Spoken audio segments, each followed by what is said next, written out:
생각이 들었습니다. 이제 하나님 말씀 증거하겠습니다. 오늘 우리에게 주신 하나님의 말씀은 갈라디아서 5장 1절 말씀입니다.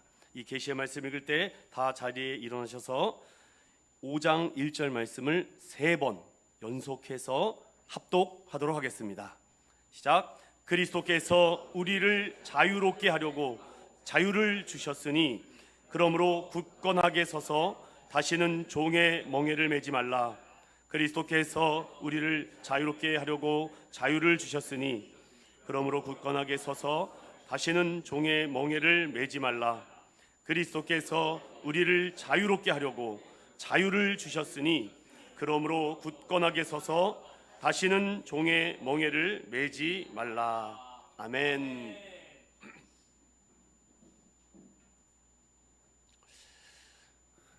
제목은 자유는 자녀됨을 안다, 종은 멍에를 메고 산다라는 제목으로 하나님 말씀 증거하려고 합니다.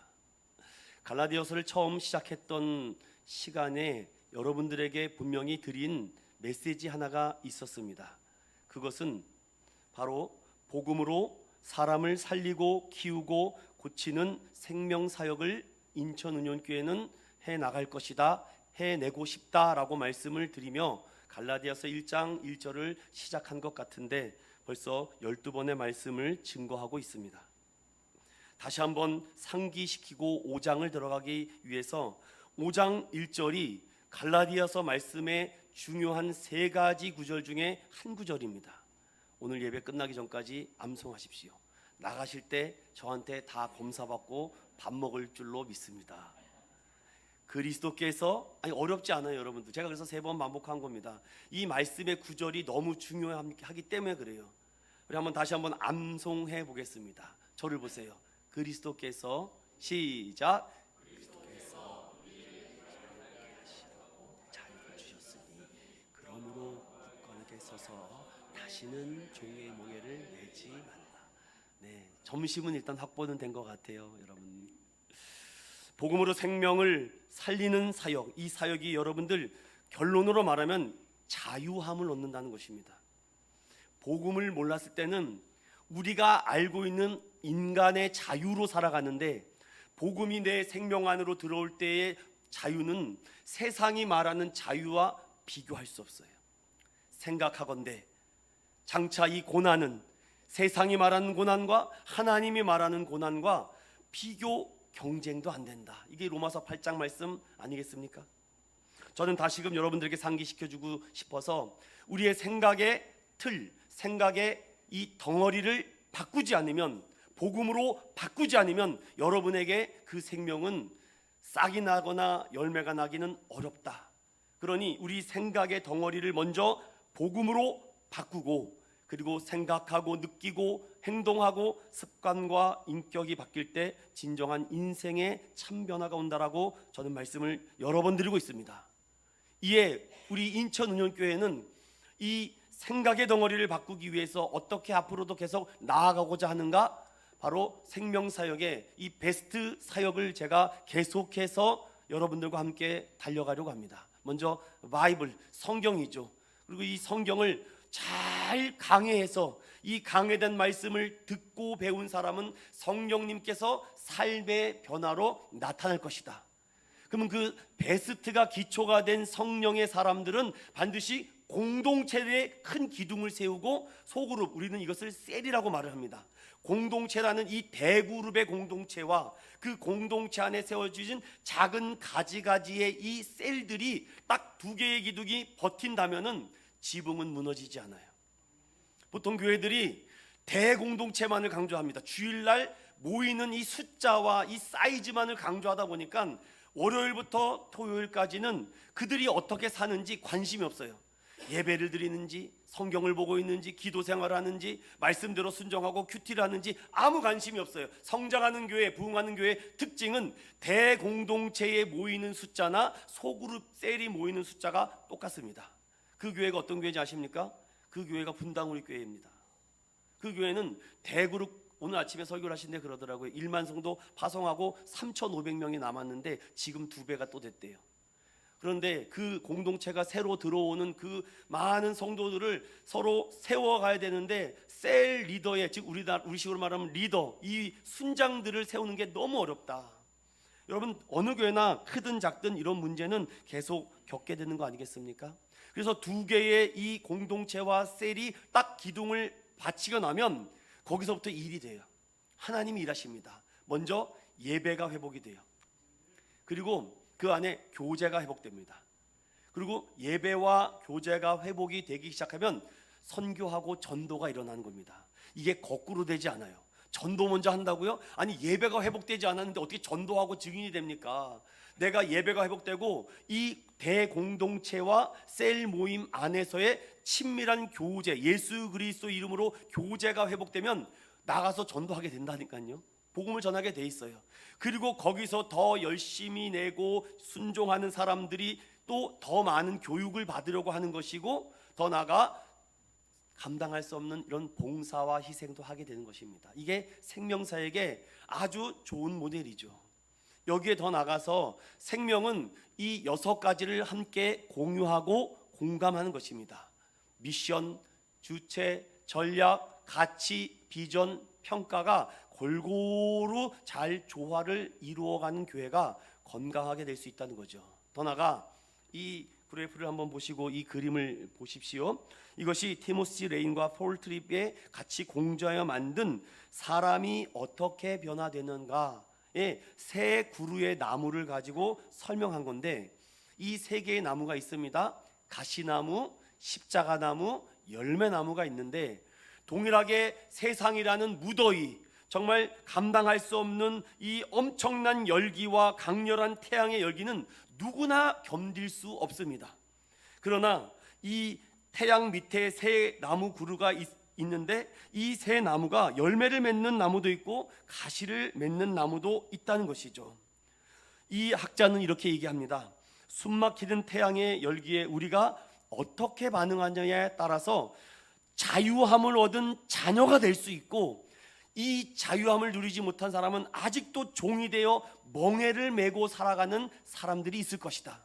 똑같은 자유를 외치고 똑같은 프리덤을 외치지만 누구는 예수 그리스도 안에서의 프리덤을 얘기하고 자유를 얘기하고, 누구는 아직도 슬레이브, 종이라는 생각에서 벗어나지 못한 율법의 사고에서 갇힌 자유자가 된다는 것이죠. 저는 이 말씀을 여러분들에게 나누면서 따라해 봅시다. 우리의 나무는 십자가로부터다. 보통 어르신들이 예전에 이런 말씀 많이 하셨죠. 인생 몇 살부터다? 예전에는 60이라고 하는데 요즘은 그렇게 하면 혼난다면서요. 인생 70부터다 이제 바뀌었다고 합니다. 그런데 그리스도인들은요, 숫자 나이가 중요한 것이 아니라 전 이런 고백들이 여러분들에게 있었으면 좋겠습니다. 인생 십자가로부터다. 십자가를 아느냐 만났느냐 모르냐에 따라서 인생이 달라지지 않을까요? 여러분들은 어떠한 나무를 맺고 싶습니까? 생명사역을 강력하게 주장하는 대구동신교회 권성수 올라오 목사님은 이런 얘기를 합니다. 현재의 아픔은 미래의 열매다. 고통을 뒤집으면 하나님의 은총이 된다. 너무 기가 막힌 말입니다. 그러면서 그분이 고통의 은총이라는 책에 이런 글을 담았어요. 그릇이 있다. 진흙 그릇이 있는데 이 진흙 그릇을 햇볕에 그냥 두면은 깨지고 틈이 나고 부서진다. 하지만 그 진흙 그릇을 풀무의 연단으로 거치면 도자기가 된다. 이 어떠한 관점과 태도로 반응하냐에 따라서 누구는 깨져버릴 수밖에 없는 질그릇이 되지만 누구는 도자기가 된다는 거죠. 명품 그릇이 될 수 있다는 것입니다. 그러면 여러분들에게 묻고 싶습니다.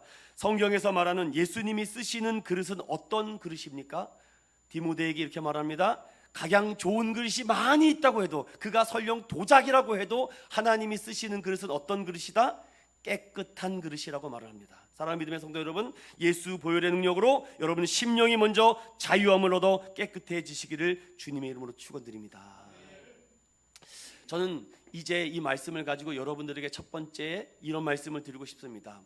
율법과 은혜 가운데에서 무엇을 선택하느냐에 따라서 참된 자유자가 될 수 있고, 아니면 종을 노예, 뭐 종, 노예, 뭐 거지 이런 여러 가지 표현으로 살아가느냐. 그런데 오늘 5장 1절을 보면은요 이렇게 시작합니다. 그리스도께서 우리를, 여기서 우리라고 말하는 것은 택함 받고 주 예수 그리스도의 속량함을 입은 자들을 말합니다. 그리스도의 이름을 믿고 구원함을 받은 성도들을 말하는 겁니다. 그 성도들을 오늘 갈라디아 교회를 대상으로 하는 거죠. 그리스도께서 우리를 자유롭게 하시려고 자유를 주셨다라는 말씀으로 시작을 하고 있죠. 그러면 이 부분에 대해서 제가 조금만 더 설명을 좀 드리겠습니다. 신학적으로 먼저 내가 하나님의 자녀임을 어떻게 확신할 수 있는가? 내가 하나님의 자녀임을 확신해야지 율법이 아닌 은혜를 붙잡을 수 있는데, 그 은혜를 붙잡는 길의 몇 가지 설명을 제가 드리겠습니다. 따라해 봅시다. 첫 번째, 예수님의 죽으심. 복음을 얘기할 때 예수님의 나심, 사심, 죽으심을 가장 먼저 얘기해야 됩니다. 그가 하늘 보좌를 버리시고 이 땅에 내려와 인간의 몸을 입고 성육신하신 그 사건이 이미 우리에게는 하나님의 초림으로 말미암아 은혜의 시작이 된 줄로 믿습니다. 그 사실을 믿는 자가 고통 가운데 있는 것이 아니라 이제는 은총의 자리로 초대되는 거죠. 조금 더 설명을 드리면 예수님이 십자가에 못 박혀 죽으신 이유를 알아야지, 죄가 없으신 그분이 왜 십자가에 달렸는지 알아야지만 우리가 예수님의 죽으심에 대해서 내가 죽어야 될 자리에 예수님이 죽으셔서 내가 죽지 않았다, 이것이 첫 번째 복음의 시작이 되는 것입니다. 누가 복음을 좀 설명하라고 할 때 반드시 예수님의 죽으심을 믿는 그 믿음이 바로 내가 하나님의 자녀가 됐다는 첫 출발이라고요. 아마 예수 믿으면 이렇게 되고, 여러분 그렇게 삼류 얘기하지 마십시다. 우리는 인류 성도가 돼야 되잖아요. 복음 얘기를 하라는데 예수 믿으면 돈이 잘 벌려, 사업이 잘 돼, 이거는 삼류 사류가 하는 얘기입니다. 인류는 그런 거 얘기하는 것이 아니라 예수 그리스도의 죽으심을 먼저 선포하고 고백해야 되는 줄로 믿습니다. 하나님께서는요 이 예수 그리스도의 죽으심으로 말미암아 이 계획하신 것으로 인류의 죄로 인해 죽을 수밖에 없었던 사망과 죽음과 저주와 고통을 그 의로우신 예수님께 다 담당시키시고 죽으셨다는 거죠. 그럼 두 번째 따라해봅시다. 예수님의 부활하심. 예수님의 부활은 죽음에서 생명으로 옮겼기 때문에 그 부활하신 예수님을 믿는 자도 앞으로 장차 부활됨으로 믿습니다. 자, 그렇다면 여기서 여러분 로마서 8장 11절에 이런 말씀이 있죠. 하나님이 예수님을 다시 살리셨듯 모든 믿는 사람들을 다시 살리실 것이다. 유일한 기독교만이 부활이 있다는 것이죠. 어떠한 종교도 부활을 얘기할 수 없습니다. 그러나 예수님만이 죽음 사망 권세를 깨고 다시 3일 만에 부활하신 줄로 믿습니다. 부활을 통해 예수님이 무엇이 되셨습니까? 메시아가 된 거예요. 그리스도가 된 것입니다. 왕이요, 선지자요, 제사장이 된 것입니다. 여러분 어려워도 들으셔야 돼요. 맨날 제가 쉽게 얘기해도 그것이 은혜가 되는 것이 아니라 때로는 여러분의 지적 능력을 날카롭게 해드리기 위해서 교리적 설교를 제가 지금 하고 있습니다. 세 번째, 예수님의 승천하심. 자, 예수님이 지금 어디에 계시죠? 하나님 보좌 우편에 앉아 계십니다. 그리고 보좌 우편에 앉아서 우리를 위해서 중보하며 기도하고 계세요. 이에 하나님께서 그 모든 통치와 권세와 심판의 권능을 아들에게 다 맡겨주셨습니다. 그리고 그 아들은요, 내가 올라갈 때 누구를 우리에게 보내주신다 약속하셨습니까? 성령 하나님을 보내주겠다. 보혜사, 변호사, 보혜사, 이분을 보내주심으로 말미암아 예수님의 죽으심과 부활하심과 승천하심을 믿게 하시는 겁니다. 오직 성령이 너희에게 임하시면 너희가 뭘 받는다고요?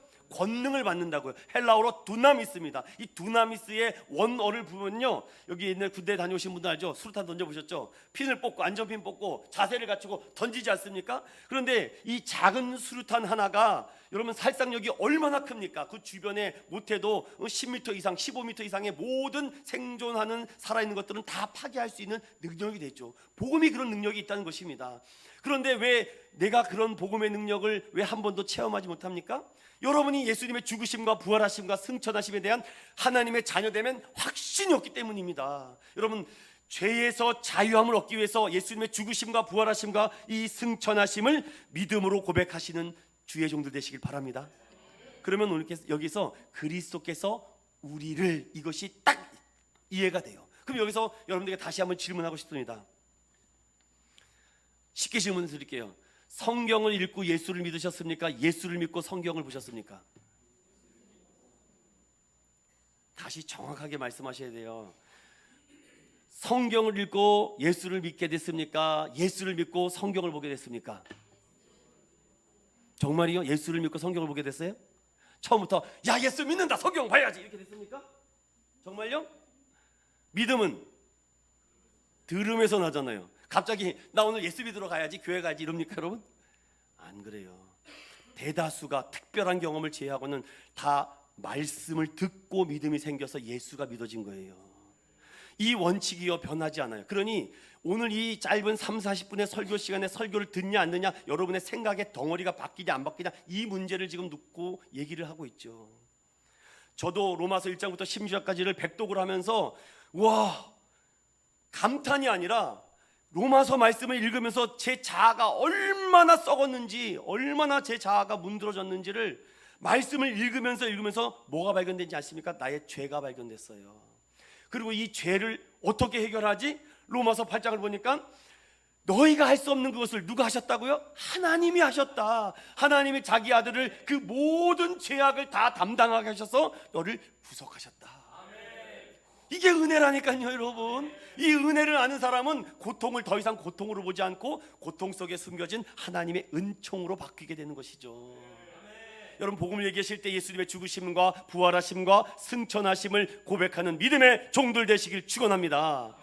그리고 이제 뭐가 남았습니까? 재림이 남은 거예요. 다시 오시마 약속하신 이 재림, 여기에 대한 확실이 없는데 내가 하나님의 자녀됨에 대해서 어떻게 고백할 수 있겠습니까? 갈라디아서를 처방합니다라는 김정은 목사님 책에 이런 글이 담겨져 있었어요. 현대인에게는 4가지 굶주림이 있다. 첫 번째, 거짓이 만연한 세상에서 우리에게는 진리에 대한 굶주림이 있다. 미움이 증폭되는 시대에 우리는 사랑에 대한 굶주림이 있다. 불의가 법을 조롱하는 것을 볼 때 우리는 공의에 대한 갈망과 굶주림이 있다. 우리 자신이 실수하고 넘어지기 때문에 우리는 용서에 대한 굶주림이 있다. 즉 진리와 사랑과 공의와 그리고 용서에 대한 굶주림이 모든 인류와 인간에게 있다.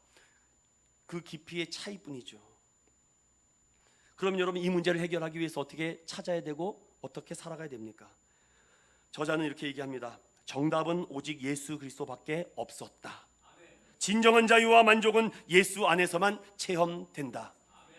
저는 이 말씀이 너무나도 믿어지고 동의가 되고 결단이 되었던 것이죠.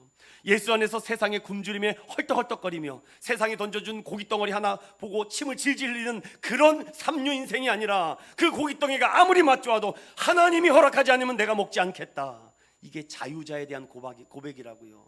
그리스도께서 우리를 자유롭게 하시기 위해서 우리에게 뭘 주셨다고요? 자유, 예수 그리스도의 자유를 주셨다고요. 그렇기 때문에 오늘 5장 1절은요 먼저 자유를 여러분 사용하기 전에 이 자유가 무엇인지를 우리가 알고 그 자유를 누려야 된다는 것이죠. 전 여러분들에게 이런 말씀을 꼭 드리고 싶습니다. 여러분, 비본질이 아닌 것에는 너무 목숨을 걸지 마세요, 여러분들. 그런데 본질에 대한 것은요, 여러분 생명 걸고 좀 내 이름을 걸고 내 정말 호적을 걸고 뭐라 그럴까요? 그걸 걸고라도 여러분 지켜야 되지 않습니까? 성경은 그리스도인의 자유에 대해서 이렇게 말을 합니다. 특별히 타비티 안야빌리라는 자유를 선포하다는 책에는 이런 글이 있어요. 여러분 들어보십시오. 우리는 율법의 저주와 아담의 저주와 영적 죽음과 그 사망과 정죄와 죄의 능력과 사탄의 권세로부터 예수 이름 때문에 자유함을 얻었다. 그리스도께서 우리 위에 값지고 사신 모든 것을 자유롭게 우리는 유산으로 물려받았다. 그러므로 사랑하는 성도 여러분, 주 안에서 자유함을 마음껏 누리시기 바랍니다. 이 고백이 있으면 이미 하나님의 자녀가 된 것이에요. 두 번째, 따라해봅시다. 율법의 멍에를 다시는 매지 말라. 사도 바울이 율법의 멍에를 매지 말라라고 해도 충분히 그 말을 이해하고 알아들을 수 있는데, 다시는 이라는 표현을 쓰고 있어요. 여기서 말하는 이 다시는은 무엇을 말씀하고자 하냐면 갈라디아서 4장 9절입니다. 찾아보세요. 갈라디아서 4장 9절을 하지 말라는 겁니다. 갈라디아서 4장 9절의 말씀입니다. 함께 읽어보겠습니다. 시작.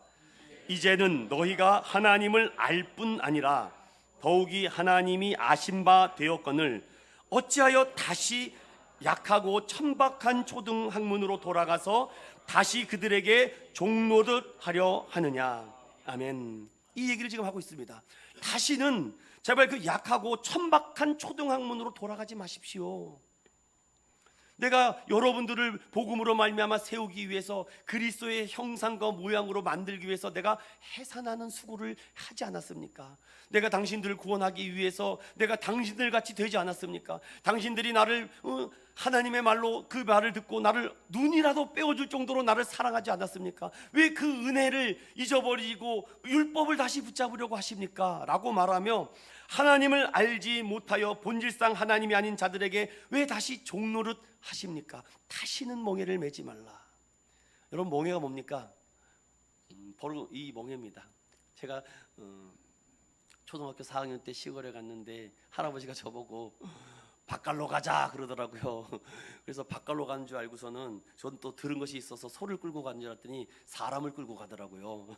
그래서 저보고 이거를 매라 그러더라고요. 뭘 딱 매라 그래도 뭐예요 할아버지? 일단 매봐 그러더라고요. 딱 매고 앞으로 가 그러더라고요. 이게 가지입니까? 초등학교 4학년짜리 애가. 할아버지가 뒤에서 이렇게 밭을 가려고 하는, 뭐 어르신들은 아마 농촌에서 일을 해보신 분들 알 거예요.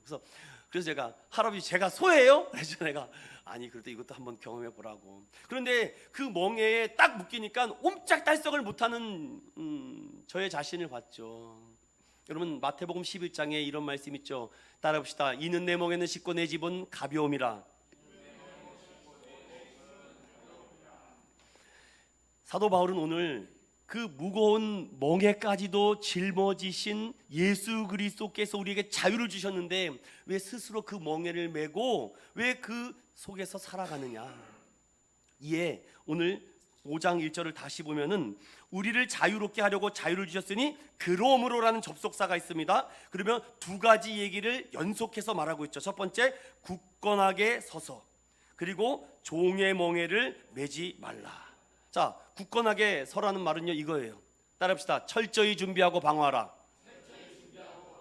주변을 경계하고 사수하라. 반드시 끝까지 지켜내라. 굳건하게 서라는 이 핵심적인 요약이 들어있어요. 제가 이 말씀을 준비하는데 저희 아내가 우리 교회는 순자로 끝나는 사람들이 많대요. 옳거니 이거 좋다. 그래서 제가 순자로 들어가시는 분에게 오늘 응원을 한번 해드리려고 합니다. 먼저 우리 교회를 제가 보니까 모르겠어요. 정순이가 있고, 그리고 영순이가 있고, 그리고 동순이가 있고, 금순이도 있더라고요. 어떻게 이렇게 또 누가 또 있습니까? 숫자로 끝나는 분은? 아무튼 제가 파악한 거는 이렇게 정순, 영순, 동순, 금순 맞습니까? 자, 그럼 우리 이 네 분에게 굳세어라 정순아, 굳세어라 영순아, 굳세어라 금순아, 굳세어라 금순아 어디 드라마 제목 같네요. 굳세어라 동순아, 이렇게 네 번만 한번 해주시면 고맙겠습니다. 가능하시겠어요? 자, 헷갈리면 안 돼요. 우리 호흡이 잘 돼요. 굳세어라 정순아, 굳세어라 영순아, 굳세어라 금순아, 굳세어라 동순아. 나이대 별로 맞죠? 좋습니다. 자, 해보겠습니다. 시작. 굳세어라 정순아, 굳세어라 영순아, 굳세어라 굳세어라. 오늘 예배 끝나고 순자로 끝나는 사람들에게 계속 굳세어라 굳세어라. 굳세어라 어떤 의미라고요? 철저히 준비하고 방어하고 주변을 경계하고 사수하고 반드시 끝까지 지켜내라라는 의미입니다. 그리고 두 번째로 종의 멍에를 매지 말라라는 것은요, 율법주의와 전통주의의 멍에, 즉 자유를 빼앗겨버린 멍에, 하나님이 기뻐하지 않는 멍에들을 더 이상 매지 말라. 조금 더 쉽게 표현하면요, 단호하지 못하고 애매모호한 신앙생활 하지 말라는 것입니다. 하려면 하고 말려면 말고, 안 하는 것은 끊어내고, 어영부영하지 말고 애매모호한 신앙 태도를 가지고 불신자들이 여러분들을 조롱하거나 핍박하지 않기를 예수님의 이름으로 축원합니다. 유재석 씨가 그런 얘기를 하더라고요. 옆에 있는 패널이 유재석 씨는 참 세상 재미없게 산대요. 어쩜 저렇게 재미없게 사냐고. 도대체 무슨 재미로 사냐고. 왜 그렇게 사냐고. 그런데 그 유재석 씨가 어떤 대답을 하시는지 아십니까? 저는 깜짝 놀랐습니다. 저는 각자가 원하는 게 다를 뿐이지 제가 하는 것에서 저는 자유와 행복을 느낀다고. 사랑하는 믿음의 성도 여러분, 술 먹는 사람들이 이렇게 얘기하지. 야, 술도 안 먹고 어떻게 노냐. 저는 옛날에 사이다를 먹으면서 잘 놀았습니다. 여러분, 먹으면서도 못 노는 사람들이 있어서 문제죠. 안 먹어도 그렇게 놀 수 있는 힘이 있죠. 방탕하고 세상 속에서 자유롭게 살아가는 게 행복이 아니다. 더 불안하고 힘들다. 순간은 즐거워도 금세 공허해진다. 장기간 지속되면 그 육체가 망가진다. 사람들이 원하는 것이 각자 다르죠. 여러분, 찬양할 때에 기쁨이 오십니까? 기도할 때에 기쁨이 오십니까? 말씀을 들을 때 평안이 찾아오십니까? 저는 그 사람들에게 이렇게 말하고 싶어요. 아니, 당신은 술 마시는 거 말고는 다른 즐거운 인생을 모르십니까? 난 이렇게 말하고 싶어요. 아니, 술 마셔야지만 행복하십니까? 술 안 마셔도 얼마든지 행복할 수 있는 것이 얼마나 많은데, 여러분, 그거 말고도 행복하게 할 수 있는 우리의 이 가치관과 세상의 기쁨이 얼마나 많은데 꼭 술과 음주 가무를 해야지만 거기서 기쁨이 없습니까? 결국은 돈 버리고 몸 버리고 마음 버리고 다 버립니다. 어떻게 술 마시는 거 말고는 다른 즐거운 인생을 찾지 못합니까? 아니, 좀 여행을 해보십시오. 취미생활을 해보세요. 자격증 공부 좀 해보십시오. 또 다른 비전을 가져보십시오. 삶의 행복이 얼마나 많이 있는데 사람들은 그런 율법과 종의 몽해를 메어서 살아가고 있습니다. 술의 노예가 돼서 살아갑니다. 음주가무의 노예가 돼서 살아가요. 그것은 그들이 스스로 종의 몽해를 메고 있는 모습 아닐까요? 우리는 그리스도 안에서 자유함을 얻었기 때문에 그 몽해를 다 벗어 던지고 주님의 이름을 부르며 나아가는 줄로 믿습니다. 이에 여러분, 각자가 원하는 게 다르지만 우리가 원하는 건 분명해요. 로마서 12장 1, 2, 3절에 우리는 산 예배자로, 영적 예배자 아닙니까? 그러면 하나님이 원하시고 기뻐하시고 뜻하시는 것을 발견해며 가면서 그 안에 숨겨진 보화를 찾아낼 때 참된 기쁨을 발견하는 줄로 믿습니다. 이게 종의 멍에를 맺지 않는 모습이에요. 그리고 마지막으로 성령 충만의 능력으로 살아가야지 율법으로 흔들리지 않고 은혜를 붙잡을 수 있다라고 얘기합니다. 제가 이 5장 1절, 그리스도께서 우리를 자유롭게 하려고 자유를 주셨으니 그러므로 굳게 서서 다시는 종의 몽해를 매지 말라. 왜 이 얘기를 했을까라고 고민하는데 5장 13절에 눈이 탁 들어오더라고요. 함께 읽어보겠습니다. 시작. 형제들아, 너희가 자유를 위하여 부르심을 입었으나 그러나 그 자유로 육체의 기회를 삼지 말고 오직 사랑으로 서로 종노릇 하라. 아멘. 이 말씀을 하려고, 이 말씀을 하고 싶어서 우리에게 무엇이든지 할 수 있는 자유를 다 주셨지만 그거를 함부로 사용하시는 게 아닙니다. 사도 바울은 그 자유를 얼마든지 제사상에 차려놓은 음식 먹어도 어차피 우상은 없으니까 상관없어요. 그러나 믿음이 약한 자들이 그 모습을 보고 넘어질까 봐 먹지 않는 것입니다. 그 자유를 얼마든지 사용할 수 있었지만 하지 않았다는 것이죠. 저는 이 말씀을 묵상하는데 하나님의 진리가 또 떠올랐습니다. 하나님, 우리 인천은연교회가 하고 있는 이런 시스템, 프로그램, 모임, 행사, 이런 여러 페스티벌, 이런 것들이 하나님을 더 깊이 알아가려고 하고 하나님을 더 만나고 싶어하고 하나님에 대한 말씀의 은혜에 더 빠지게 된다면 그거 하겠습니다. 그런데 아무리 좋은 프로그램, 아무리 좋은 시스템, 아무리 좋은 것이 가지고 와서 그것을 하려고 했는데 하나님을 더 깊게 만들지 못하고 하나님을 더 알아가지 못하게 만들며 하나님을 더욱더 멀어지게 하는 건 전 멈추겠습니다. 아무리 좋은 행사도 하지 않겠습니다. 차라리 말씀과 기도와 찬양만 하겠습니다. 꼭 기억하십시오. 복음으로 사람을 살리고 키우고 세우기 위해서는요, 하나님이 기뻐하시는 일을 교회가 감당해야 되는 줄로 믿습니다.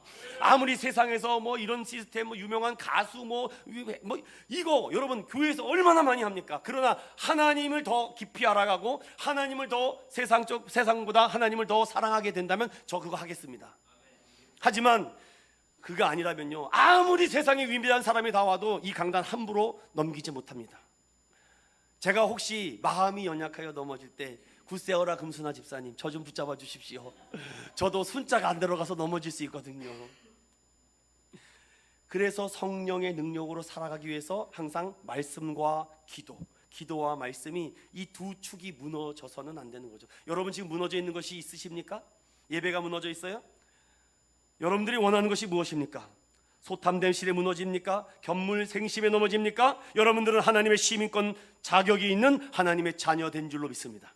성령의 능력받아 오직 사랑으로 서로 종노릇 하시기 바랍니다. 우리 믿음의 성도들이 서로 안에서 결국 서로 섬기는 자유를 주시기 위해서, 내가 세상에서는 회장이고 사장이지만 교회에서는 가장 낮은 자리로 서로 그 자유를 내가 교회에서도 얼마든지 내세울 수 있는데 하지 않고 가장 낮은 마음으로 믿음이 약한 자들을 섬겨주는 거죠. 그거 하기 위해서 예수가 자유를 우리에게 주셨다는 거예요. 그럼 이렇게 결론을 마무리 짓고 싶어요. 자유란 내가 하나님의 자녀됨을 알아버린 겁니다. 그래서 하나님의 자녀됨을 알면은 그때부터 내가 하나님 안에서 자유롭게 살아가요. 그러면 자녀를 보십시오. 우리 자녀들을 보세요. 자녀들은요, 부모 눈치를 봐요, 안 봐요? 더럽게 안 봐요. 아주 좀 눈치 좀 봤으면 좋겠어요. 아주 지금 집안 돌아가는 상황을 그렇게 모르나? 눈치가 없나? 그래도 자녀들은요, 사달라 그래요. 아주 열받아 죽겠습니다. 지금 힘들어 죽겠는데 좀 참으면 되고 좀 넘어가면 되는데 슬쩍 그걸 또 사달라고 막. 자녀들은 그래요. 그리고 자녀들은요, 복잡하지 않습니다. 어렵지 않아요. 그냥 자연스럽습니다. 내 집에 방문을 과감하게 열고 들어가죠. 그럼 반대로 생각해 보세요. 종은요, 눈치를 봐요, 안 봐요?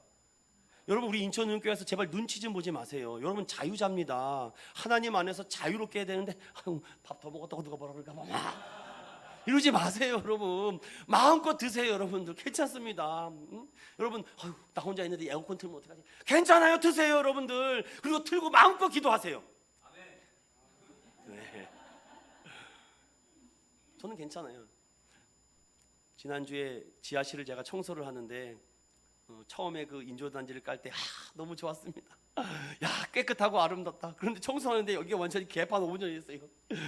그래서 제가 이게 뭐냐고, 이게 이렇게 불만과 투정을 했더니 이게 은혜라고. 그 생각을 제가 자꾸, 아이들이 있다는 거죠. 이게 아이들이 뛰고 거의 넘어지고 하니까 인조단지가 그렇지, 하나님 더 부숴주십시오.